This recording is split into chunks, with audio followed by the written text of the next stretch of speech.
It's the Shadow Crew with Shadow himself, and we are doing a post Wrestlemania recap. Night 1, night 2. Night 2 is complete, and Cody has finished the story. I'm gonna pull AJ Styles. Your thoughts? Night 1, night 2, WrestleMania is complete. I think one thing is for sure. They definitely kept referencing there's a new era, the new regime. That was loud and clear. But what you all think? WrestleMania is finished. Hey, look, WrestleMania, night 1. You get a little shoulder shrug for me. It was a lackluster of matches. And I think that there could have been better matches. And I mean, we could run through the whole line, but I like just overall thought tonight just like pulled it off. The last match made the entire WrestleMania in itself. The run-ins, the surprises, John Cena, The Undertaker, freaking awesome. The final boss, all of those things just like culminated to like one of those old school big surprise moments that we hadn't seen at WrestleMania in a long, long time. So kudos to Triple H, kudos to the WWE, and yeah, Cody's champion now. It was a great moment. It was a great ending and everything, but was it worth it? Was it time for him to be champion? LeBron James broke many records, highest scoring guy in the NBA right now. Roman Reigns was this close to beating Hogan's record. New era? Oh, but not that one. We're just going to let Hogan hold on to it. I don't know if that was a good move, but it is what it is. My thoughts. We'll say you. Yeah, I totally agree. Going into WrestleMania, there were so many different things, that you can do in so many of these matches, right? There are so many different outcomes. And I know that we went, we would text each other, call each other, just be like, hey, maybe this can happen, or maybe that can happen, or maybe this is going to happen. So I think that the, unpredictability of WrestleMania, I think, was fantastic, because there was a lot of stuff where we thought we were, we knew what was going to happen, and, we were surprised. I think we could all agree that night 1 was just not interesting, being a longtime wrestling fan like me. I've been watching wrestling for over 35 years, and just night 1, I was very disappointed. I will say, though, that the Gunther-Sami Zayn match probably was the match of the night for night 1. Going into night 2, I mean, I have to agree with Shadow. Man, this last match, this main event was awesome. Now, for Roman Reigns, I think that it's important to realize that, yes, he's, held the title for over 1,300 days.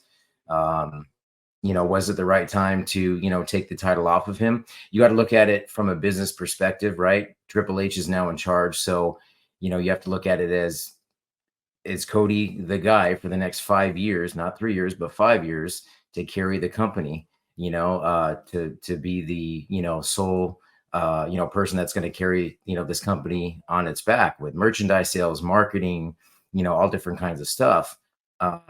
And apparently, I mean, that's, going to be the case. Will somebody get as close or even beat Hulk Hogan's record in the future? I think if anybody can do it, it can be Cody. But is his entire run going to be a face run, or is he going to turn heel? I think if he turns heel, you got a much better chance of catching Hogan's record than anything else. Iceman, what do you think? Well, I think if you're looking from a pure revenue, attendance, gate, all that stuff, I know why they're doing 2 nights of WrestleMania. Yeah. But from a pure card perspective, I don't think you need 2 nights. Like in night 1 was the only thing that night 1 outside of the Gunther Zayn match was a trailer to night 2, which basically setting the match up for night 1, for night 2.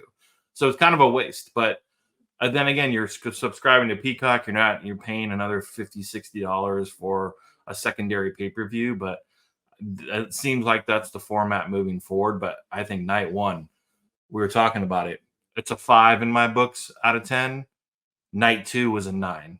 And I think the only opportunities there was probably with some of those like middle matches, the tag matches and stuff. Although I think they did a really great job of putting Bubba Ray Dudley in there and You threw Snoop in the mix and stuff just to make it. I don't know if that was a last minute thing or whatnot, but if they didn't have those spots, that match would have really toned down the crowd a bit.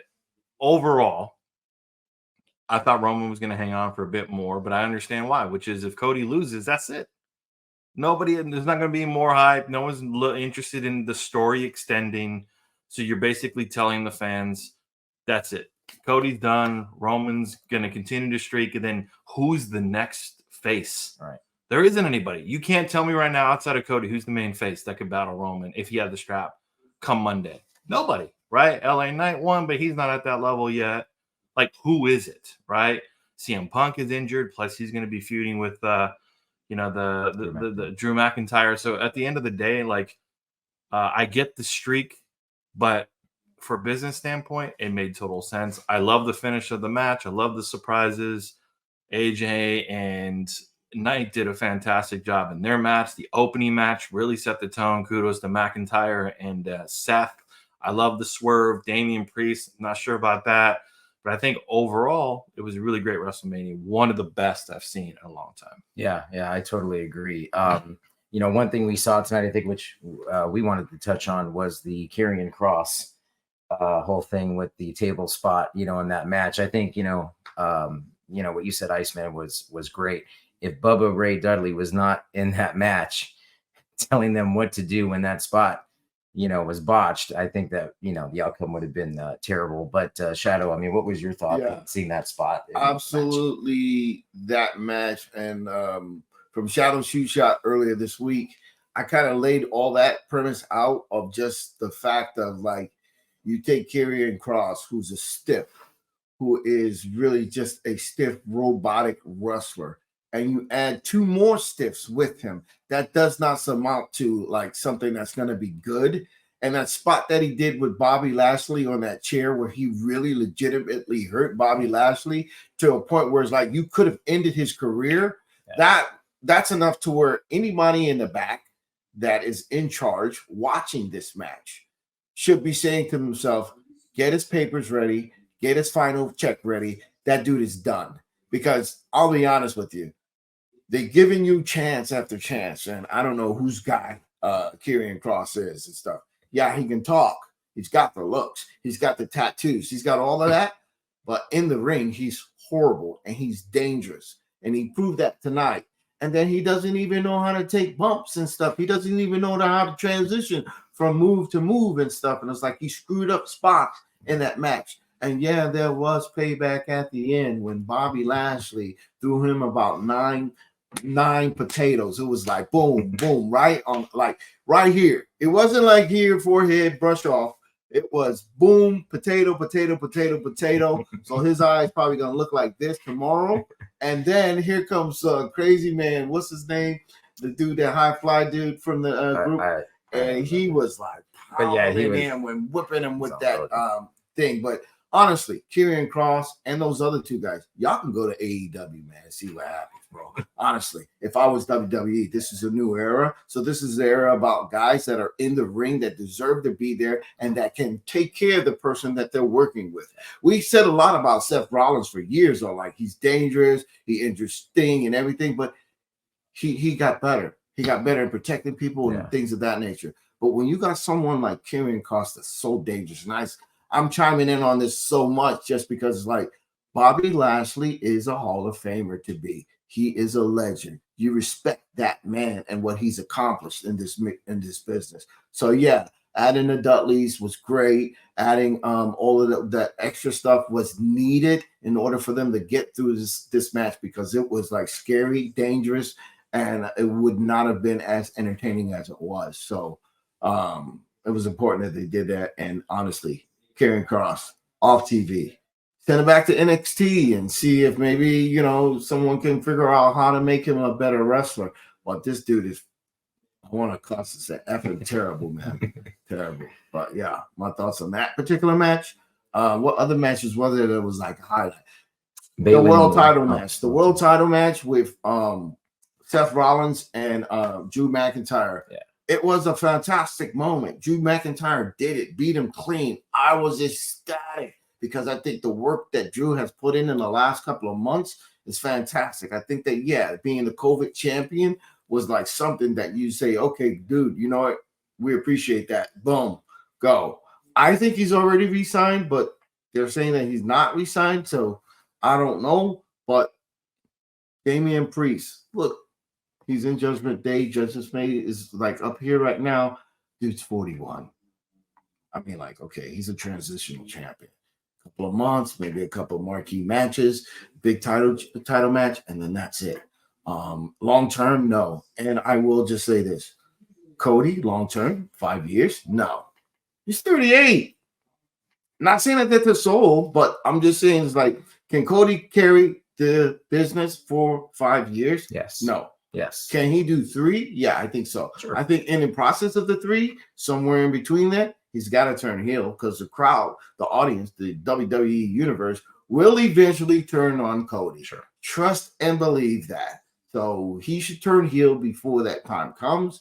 But yeah, he's got a good run. At least the next 12 months is going to be good. We'll see what happens. I was really impressed by all of the finishes on night 2. Yeah. Right? Like there wasn't any like screw jobs. There wasn't any, you think about the McIntyre finish, clean win on Seth, and then Money in the Bank. But I love the build up, him getting in CM Punk's face, throwing the title, shooting a little bit, right? Creating the feud. You could see CM Punk getting a little upset, taking liberties with the mic. Logan Paul, clean, no crazy run-ins. You had the streamer dude or whatever come in and stuff, but overall clean. Bailey, clean, no run-ins. Cody and Roman, like all the run-ins we knew, but at the end, it was clean on Roman, 1, 2, 3. Yeah. Even the tag match, right? Like you said, like ended, like all of the stuff was really well. And AJ and LA Knight. So talk about new regime. I think it was like very decisive. Here the guys are going into the future. Here are the feuds. They're going to happen over the next 12, 18 months. So I really appreciate it. I would say the biggest winner, I'd love to get your thoughts. The biggest winner of the night, outside Cody Rhodes, which is the obvious. I'd love to hear who's the biggest winner and who's the biggest loser of it. And I'm not talking about the match itself, but like just career-wise, based off of WrestleMania outcomes. Let's take Cody out of the equation. Clearly skyrockets him. Who was the biggest winner of WrestleMania night 1 or 2, and who was the biggest loser? All right, I will have to say it's Damian Priest. Yeah, Damian Priest is the biggest winner of the WrestleMania weekend because, like I said, he's 41. Like this is it. And as he even said in the press conference, that he's like he didn't think he would be here. He didn't think he would be here. Judgment Day happened, boom, and then the whole. Honestly, the date with what's his name, Mysterio, Dominic Mysterio, and Rhea Ripley, they just helped build what Judgment Day is. Yeah. So at the end of the day, is he can now say, "I am a WWE champion," like world heavyweight champion. There's thousands of people that wish they could have had or have that opportunity. So I say he's the biggest winner. Second big winner or highlight, is it just WrestleMania, or are we talking about Stand and Deliver as well? No, I just think night 1, night 2 WrestleMania. Night 1, night 2. Okay, yeah. Just that itself, Damian Priest. The other night, Sami Zayn winning the Intercontinental Championship was huge. He's a future Hall of Famer. Sami Zayn is that. And he got what he deserved. And I love the theme of this year was all the loyal people during the Vince McMahon era. They got it's like they got their moment. You know what I mean? They finally got R-Truth. R-Truth. How do you even like say one person? Because like R-Truth, 54 years old. Yeah. 20 years in the WWE. Like that's a career. People retire in 20 years. And he stayed in the WWE, loyal to the WWE, went home, came back. And they just said, boom, let's give him that moment. And The Miz, because The Miz and R-Truth, the awesome truth, they were awesome back then and they're awesome now. And it's like that moment where it's like he had his WrestleMania moment. Miz was rewarded for all the hard work he does. So was that night 1? Yeah, that was night 1. Yeah. Oh, okay. So night 1, I'd give it to Miz and R-Truth. And who's the biggest loser of both nights? Who at WrestleMania? Who's the one that didn't do great for their career? Karen Cross, because he should get his papers and he should be gone. I'm very look, I tell everybody, I tell it to his face, you are terrible and you need to go back to school.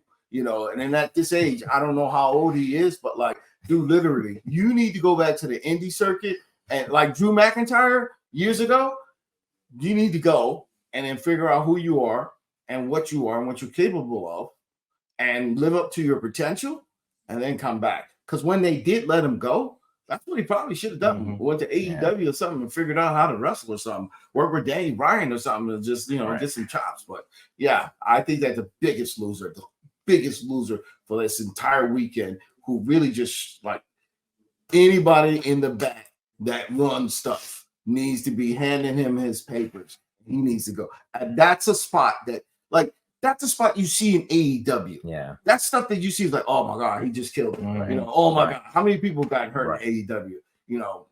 I can't say that more than enough. But yeah, those are my thoughts on like winners and losers and stuff. But, yeah. What about you, Eric? Man, that's hard. I'd say for night one, gosh, the biggest winner of night one, it's to me, it's a toss-up, just a personal preference between Sami Zayn and R-Truth.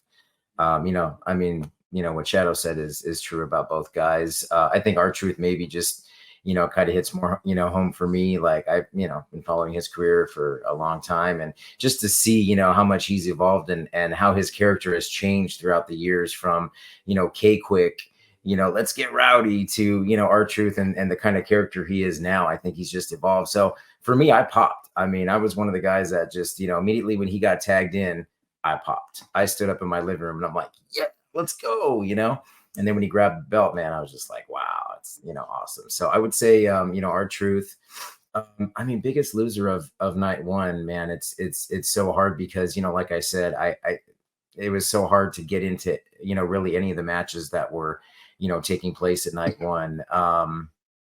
It can be Damage Control that are the biggest losers. It can even kind of be Rhea Ripley. Let's be honest. She didn't look as dominating as I thought she would. And I think the match was flat. The match was compared flat. To the other, like that match, you thought kicking off WrestleMania. Right. I agree. Right. She's supposed to be, Charlotte Flair is gone. She's the top. And it didn't really set the tone for night one. It didn't. The excuse is what's her name was sick. So. No, I don't care. No. But if you take that, Kurt Angle wrestled with a broken neck. Right. And look, it's not only that. It's, to me, I don't know what it was, but Rhea didn't look like herself. I don't know what it was, but she just didn't look like her dominating self. Somebody who was. You know what? I'll tell you what it was. To me, it looked like she lacked confidence. Mm-hmm. To me, it looked like she lacked confidence. She wasn't comfortable for some reason. I don't know what it was. Maybe it was nerves. You're being, you're out there in front of 72,000 people. Maybe it was that, but to me, it just looked like she wasn't. She just looked off. Sick or not, I think it was Becky Lynch. She messed up a lot of spots. She effed up a lot of spots. Maybe I don't know, but to me, that wasn't a WrestleMania, moment for Rhea. Who's the winner? Who's the best? Who's the greatest winner of all WrestleMania? 1 and 2 combined, outside of Cody. Of all of WrestleMania, biggest winner would have to be. Wait, out of night 1 and 2? No, combined. Who comes out winning? Like, Shadowe said Priest for sure. Zayn, kind of right there. Is that the same that you're thinking, or is there anybody else that? You can say, Priest because he literally was in there for 30 to 60 seconds, right? That was an easy win for him. Biggest winner I would probably have to say would be LA Knight. I'd say LA Knight. You know why? Dude, this guy's been in the business for how long? He was long time, 20 years. Hollywood Championship Wrestling or Championship Wrestling from Hollywood or wherever, all that stuff, dude. He wasn't at WrestleMania last year. Didn't even get a ticket on the card. He wasn't at WrestleMania. He fought Roman Reigns at the Saudi Arabia pay-per-view, right? Dude, the guy was over. Everybody, including myself, thought, is Roman going to drop the title to LA Knight? Like it was believable. I think LA Knight had a hell of a performance. I would say that match was probably in the top 3 of night 2, just overall. So honestly, I think LA Knight's career got elevated tonight. Okay. All right. Here's what I think. I'm going to probably take some flack for this because I don't think he was the biggest winner of WrestleMania. I think Triple H was. Interesting. Triple H was mentioned in Hall of Fame. Heyman put him over. Everything we hear, Triple H, Triple H, Triple H. Cody wins the damn belt, brings Triple H out and says, thank you, thank you. Yeah. Everyone's saying thank you. This is a new era. This is a new regime. Thank you, everybody's saying this is the new thing. We just listened to a press conference with Damian Priest, comments on, I don't know, whatever's possible. They put Triple H over tonight. Whether or not you liked what he did, prior or not, he's the biggest star, right? Like Cody on paper, on the pay-per-views, but Triple H went over like nobody's business. And I could tell that was part shoot, but maybe a work because of the whole events and the controversy and the drama. The biggest loser was Seth Rollins, man. Seth Rollins looked like a jobber the whole 2 nights. Night 1 gets the crap beat out of him, doesn't win, obviously. Night 2 comes in, loses the title, right? Kind of crying at the end.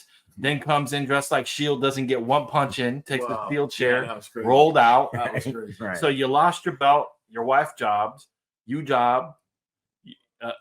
Got to go home. Bye-bye. He did not come across it as a champ at all.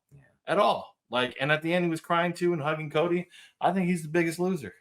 I think Seth's the biggest loser. Triple H is the biggest winner. So we're winding out thoughts here.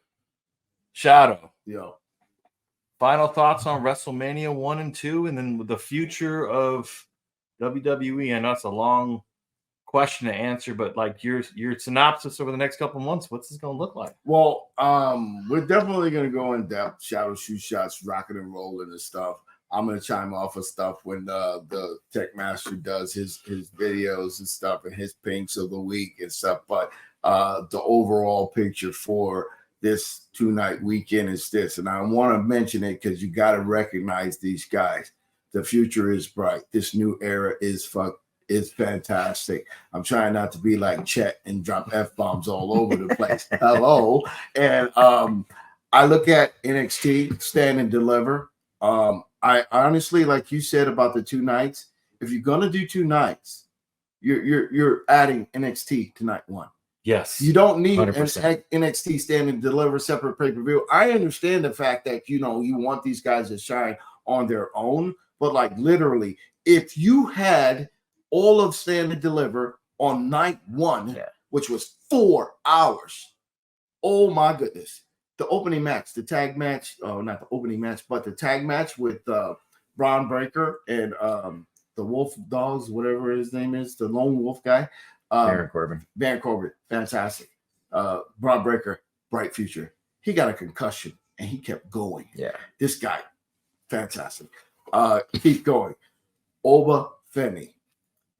A spot in that match, if no one watched it, watch it. Because there's a spot where the guy, Briggs, is sitting on the top turnbuckle, and then Dijak gets him and puts Briggs on his shoulder like the John Cena move, and then Oba Femi gets under them, where you usually see them all just run back, fall back, or you see a double power slam.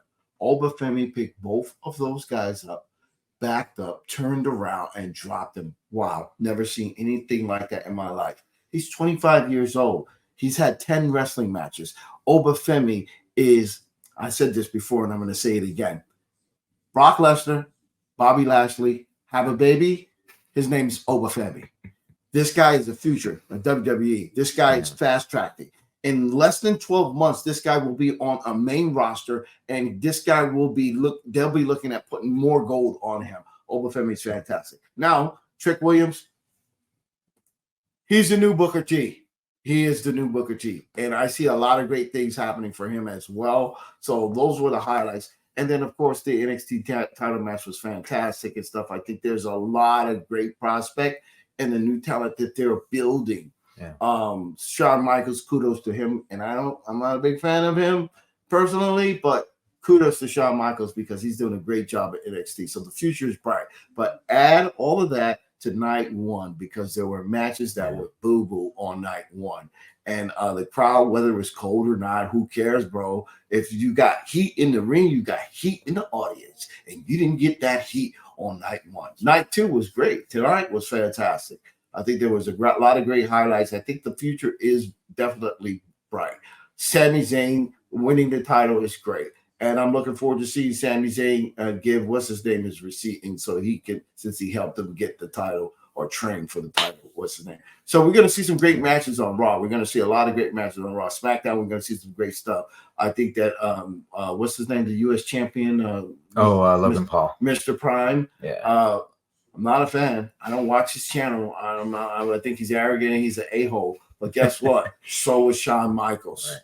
And this guy's caught on to wrestling. He's found his niche in wrestling, and he's delivering. So Logan Paul, as U.S. champion, we can look forward to some great stuff. Logan Paul versus LA Knight, maybe. So good stuff. And then again, like I'm saying about Cody Rhodes. Cody Rhodes is fantastic, but it's if they do a schedule like Roman Reigns, Cody can hold the title for a long time. Right. Because too much Cody, right. You're done. Okay, I'm tired of the good guy, the great American hero, Mr. Apple Pie, you get tired of it, and that's why he doesn't stay over long. So I would suggest that they do some really smart booking with Cody so he can last as a champion. And at my length of time, I give him 3 years. Honestly, like 3 years. If he was like 33, yeah, I give him 5 years. Straight up, 100%. Hey, man, like, look, LeBron's 38, and they're like, oh, he's old. He needs to retire. Guess what? LeBron and Cody are around the same age, bro. Yeah. And what are the expectations of LeBron? You got like maybe 1-2 more years max. Mm-hmm. That's it, bro. You got to go after that. So it is about passing the torch. And these young stars that's coming up in NXT are freaking fire. So yeah, those are my thoughts on that, man. And I just honestly think that, like, consider next year WrestleMania. Night 1 is a mix between NXT and the WWE mid-carders. And maybe do even a versus match where you incorporate some of those feuds together. And then night 2 is your top stars. Yeah, I think it's a really good idea, Shadow. I would say this. I would say that. So Triple H has mentioned that within the next month, there's going to be a draft. So we're going to see that. I think also in this era, in this new regime, we're discussing this during WrestleMania, that we're going to see longer title reigns. So what that means is you're going to see more stories, but I think you're going to also see more in-depth stories. So that's why I'm saying Cody is going to be around for a while as the champion.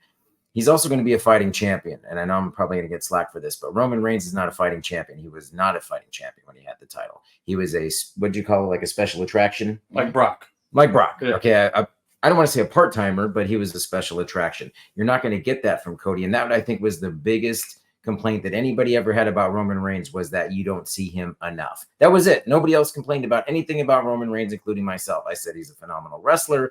He's a great, he's great on the mic. He's got the charisma, the character, the look, everything. Roman Reigns is it. Would I have liked to have seen him extend his, title run until SummerSlam and beat Hogan's record? Absolutely. That's my personal preference. But the WWE just, decided to go a different direction. So we'll have to see. But I'm excited because this era already is looking phenomenal. I think there's already been a lot of great changes that have been made, both on the creative side and also on the talent side. So I'm encouraged because I've been a wrestling fan, like I said, for a long time. And I've seen a lot of ups and downs in the wrestling world. But I got to say right now, wrestling is hot. And I'm going to say this too real quick. And then, Chris, I'll pass it to you. The tribalism stuff in wrestling has to stop. The AEW versus WWE and TNA versus AEW. And these fans hate these fans because your company sucks. And look, the way you got to look at it is this. Professional wrestling is hot. You got to support everybody that you can. You don't want to see people lose their jobs. People have families, people have kids. You don't want to see them lose their jobs. Like if when I go online, I see like comments from people saying, oh, this person sucks, or this person, that, and the other. Look, we all gotta like support professional wrestling. I mean, that's just the way it is. Sure. I mean, we have opinions. Sometimes we're going to give constructive criticism. We may be critical at times, but overall, as a wrestling fan, you got to enjoy what's out there right now. You've got more than one choice for professional wrestling. But right now, I think the only competition to the WWE is the WWE itself. There's no competition right now outside of that. Yeah, well said. I don't have anything else. I think honestly, you all said what I would say. So yeah. I think that's our recap, and we're looking forward to you know, wrestling, as you said, really hot. We'll see. I think the biggest question mark is, does Roman take a time off? How much time? Seth take time off? How much time? Is The Rock continues his journey, or is he gone? Like, all these questions, I think, will be answered over the next couple of weeks. But congrats to Cody. And Tekmaster, I'm sure he's going to touch on Tony Khan releasing a video this coming week. Yes. And yeah, we'll be touching on some more of this stuff this coming week. Yeah, we're going to be talking about AEW. Don't do it. Yeah. Don't do it. I wouldn't do it. Don't do it. Well, thanks for tuning in. Please like the video if you liked what you said. Drop us a comment. Subscribe to the channel here on the Shadow Knows Network. That was the Top Wrestling Wrap-Up WrestleMania Recap. And we'll talk to you all some other time. Later.